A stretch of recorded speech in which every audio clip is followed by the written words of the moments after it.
एक बार बेटे और माँ में बहस शुरू हो गई। बेटे ने माँ को कहा, माँ, तू हमेशा यही कहती रहती है कि माँ का कर्जा कभी नहीं उतर सकता। अब मैं तंग आ गया हूँ ये सब सुनकर। आज मैं तेरे अगले पिछले सब कर्ज चुका दूंगा। बता कितना कर्जा है तेरा? तुझे क्या चाहिए? रुपया, सोना, चांदी, जेवर? बता माँ, ऐसा क्या दूं जिससे तेरा कर्जा उतर जाए? माँ ने बेटे को बड़े आराम से कहा, बेटा, ये रुपए, पैसे, सोने, चांदी से तो मेरा कर्जा नहीं उतरेगा। अगर तुझे मेरा कर्जा उतारना है तो एक काम कर, आज रात तू मेरे पास मेरे कमरे में सो जा। अगर तू एक रात के लिए मेरे पास सो जाएगा तो मैं समझूंगी कि तूने मेरा कर्ज उतार दिया। बेटे ने सोचा कि सिर्फ एक रात की ही तो बात है, सो जाता हूँ माँ के पास। जैसा तय हुआ था उस दिन बेटा माँ के कमरे में ही सो गया। जैसे ही बेटे को नींद आनी शुरू हुई, माँ ने बेटे को जगा दिया और कहा, बेटा, प्यास लगी है, एक गिलास पानी पिला दे। ठीक है माँ, अभी लाता हूँ। माँ ने थोड़ा पानी पिया और बाकी पानी बेड पर फेंक दिया जहाँ बेटा सोया था। अरे माँ, ये क्या किया तुमने? तो मेरी ने जगह सारी गीली कर दी। अब मैं कैसे सोऊंगा? बेटा, गलती हो गई, कोई बात नहीं, एक रात की बात है, तू सो जा, अभी सूख जाएगा। बेटा जैसे तैसे उस गीले बेड पर सो गया। अभी आंख थोड़ा भारी हुई ही थी कि माँ ने फिर बेटे को जगा दिया और कहा, बेटा, पानी पिला दे। अब बेटे को थोड़ा गुस्सा आ गया और उसने माँ को कहा, माँ, अभी तो पानी पिया था, इतनी जल्दी प्यास लग गई। बेटा, गर्मी बहुत ज्यादा है ना, इसीलिए प्यास लग रही है, एक गिलास और पानी पिला दे। बेटे ने थोड़ा मुंह बनाया और पानी का गिलास लेकर गया। माँ ने थोड़ा पानी पिया और बाकी पानी फिर बेटे की जगह पर घेर दिया।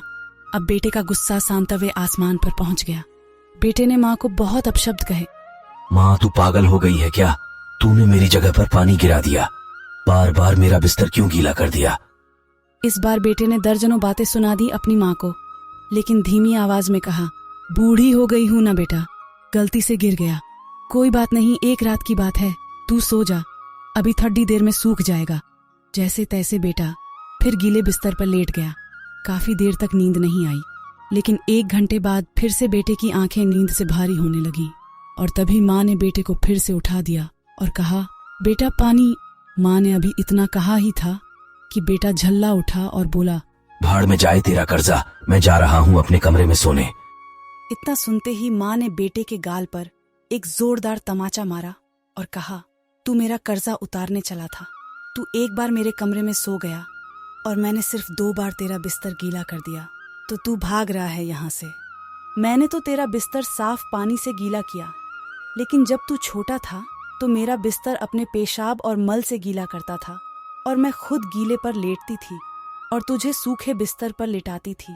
मैं सारी रात तेरी गंदगी में सोती थी, लेकिन फिर भी मेरा प्यार कभी भी तेरे लिए कम नहीं हुआ। मैंने तो सिर्फ 2 बार पानी मांगा तो तुझे इतना गुस्सा आ गया, पर जब तू छोटा था तो रात में कभी पानी तो कभी दूध मांगता था और मैं हर बार मुस्कुराकर अपने हाथों से तुझे पिलाती थी। जब तू रात को बीमार होता था तो पूरी रात तुझे अपने सीने से लगाकर आंगन में घूमती थी ताकि तू सो जाए, और आज तू निकला है माँ का कर्ज चुकाने।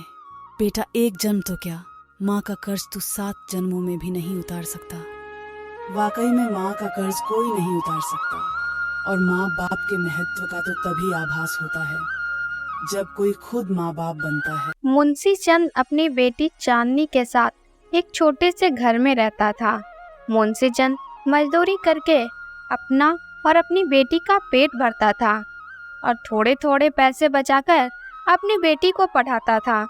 धीरे धीरे मुंशी चंद बीमार रहने लगा और बहुत कमजोर भी हो चुका था। एक दिन मुंशी चंद अपना इलाज करवाने डॉक्टर के पास गया।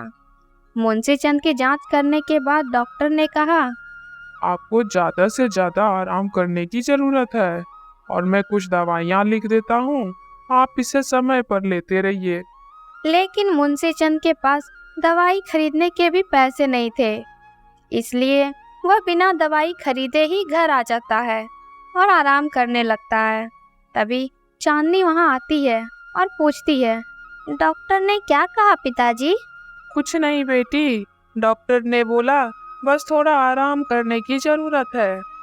चांदनी समझ जाती है कि मुंशी चंद कुछ छुपा रहा है और बिना कुछ कहे उठकर वहाँ से चली जाती है। ऐसे ही कुछ दिन बीत गए। चांदनी देखती है कि उसके पिता की तबीयत अब बिल्कुल भी ठीक नहीं है और वह ठीक से काम भी नहीं कर पा रहे हैं। तब चांदनी अपने पिता के पास जाती है और कहती है, आपकी तबीयत बिल्कुल भी ठीक नहीं है पिताजी, और आप काम भी ठीक से नहीं कर पा रहे हैं। ऐसे में हमारा गुजारा कैसे होगा? अगर आप इजाज़त दें तो मैं कोई नौकरी ढूंढ लेती हूँ।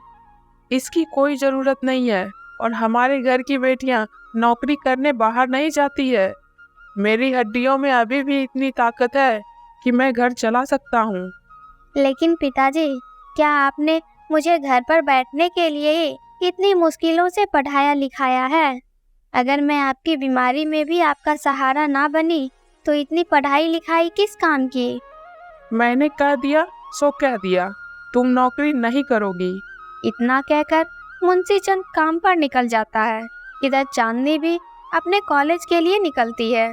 चांदनी 12वीं की पढ़ाई पूरी करके अब कॉलेज में दाखिला ली थी। कुछ दिन ऐसे ही बीत जाते हैं। अचानक एक दिन मुंशी चंद काम करते हुए बेहोश हो जाता है। सभी उसे पास के अस्पताल में ले जाते हैं। चांदनी भी वहां पहुंचती है। चांदनी डॉक्टर से पूछती है, डॉक्टर साहब, क्या हुआ है मेरे पिताजी को? घबराने की कोई जरूरत नहीं है। खून की कमी होने से ये बेहोश हो गए थे, लेकिन अगर समय पर इसे दूर ना किया गया तो ये बहुत बड़ी बीमारी का रूप ले सकती है। मैंने तो पहले भी इन्हें समझाया था, बट ये नहीं माने। साहब, हम गरीब आदमी हैं, इलाज में अगर पैसे लगा देंगे तो घर का चूल्हा कैसे चलेगा? पिताजी, आप पैसों की फिक्र बिल्कुल भी मत कीजिए, आप बस अपना इलाज करवाइए। इतना कहकर चांदनी डॉक्टर को पैसे देने लगती है। तुम्हारे पास इतने पैसे कहाँ से आए? पिताजी, जब आपने मुझे नौकरी करने से मना किया तब मैं आपको बिना बताए अपने कॉलेज के साथ साथ छोटे बच्चों को ट्यूशन भी पढ़ाने लगी। वहीं से ये पैसे आए। और हाँ पिताजी, आजकल लड़के और लड़कियों में कोई अंतर नहीं है। लड़कियां भी नौकरी करके अपने बूढ़े माँ बाप का सहारा बनती है। चांदनी की बात सुनकर मुंशी चंद को भी अपनी गलती का एहसास होता है और वह चांदनी को घर से बाहर जाकर नौकरी करने की इजाज़त दे देता है। जल्द ही चांदनी की डिग्री की पढ़ाई पूरी होती है और वह एक बड़े से कंपनी में नौकरी भी करने लगती है। अब मुंशी चंद भी अपनी मजदूरी छोड़कर आराम करता है और एक अच्छा सा लड़का देखकर चांदनी की शादी करवा देता है और फिर तीनों खुशी खुशी जीवन बिताने लगते हैं। टू बी कार्टून चैनल को सब्सक्राइब करने के लिए हृदय की गहराइयों से प्रेम पूर्वक धन्यवाद।